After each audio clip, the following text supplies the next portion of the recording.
કાજલ bulletin ન્યૂઝમાં આપનું હાર્દિક સ્વાગત છે અને હું છું આપની સાથે સાદિક કાજલવાલા। દર્શક મિત્રો, વડોદરા શહેરમાં આવનારા મુહર્રમ સહિતના વિવિધ તહેવારો શાંતિપૂર્ણ માહોલમાં ઉજવાય તે હેતુથી પોલીસ કમિશનર શ્રીની સૂચના અનુસાર આજરોજ ડીસીપી ઝોન 4ના માર્ગદર્શન હેઠળ શહેરના 4 દરવાજા વિસ્તાર તેમજ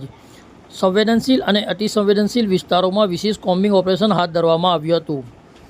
આ કોમ્બિંગ દરમિયાન zone 4 police crime branch SOG તેમજ અન્ય પોલીસની ટીમો અધિકારીઓ અને પોલીસ કર્મચારીઓને વિભાજિત કરી વિસ્તૃત ચકાસણી કરવામાં આવી હતી। તહેવારો દરમિયાન કાયદો અને વ્યવસ્થા જળવાઈ રહે અને અસામાજિક તત્વો ઉપર નિયંત્રણ રાખી શકાય તેમજ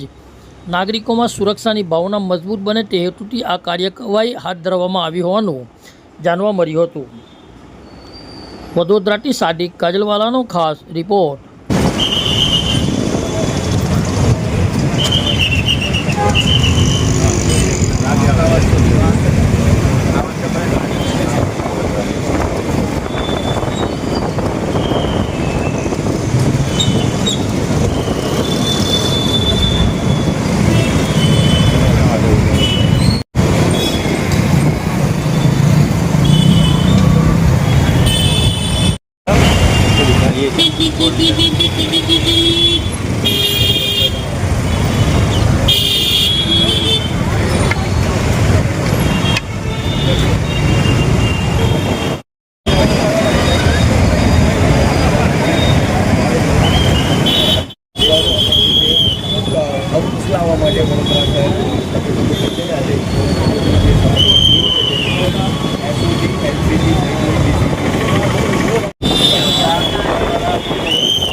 આજરોજ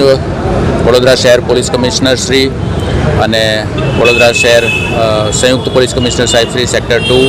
નાઓની સૂચના અને આગેવાની હેઠળ અને એમના માર્ગદર્શન હેઠળ આગામી મોહરમનો તહેવાર અને અન્ય તહેવારો જે આવી રહ્યા છે એના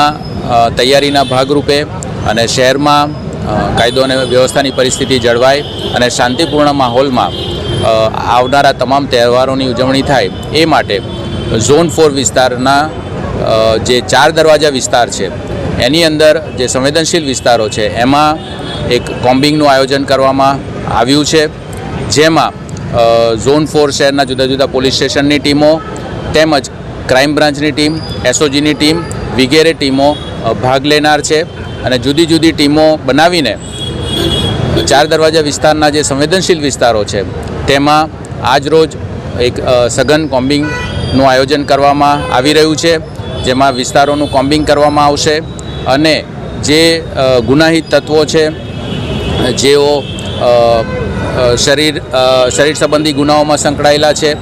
શહેરની શાંતિ દોડવા માટે જે લોકોના અગાઉ જેમના વિરુદ્ધ ગુના દાખલ થયેલા છે એવા તમામ ગુનાહિત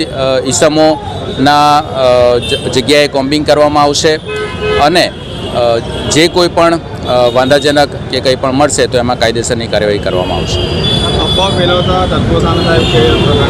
તમામ પ્રકારના ગુનાહિત તત્વો જે છે જેઓ માહોલ બગાડવાની કોશિશ કરી રહ્યા હોય અથવા તો કોઈ ખોટી અફવા ફેલાવતા હોય તમામ વિરુદ્ધ આ કોમ્બિંગ ऑपरेशन કરવામાં આવશે। इस वीडियो को लाइक करें, हमारे चैनल को सब्सक्राइब कर बेल आइकन जरूर प्रेस करें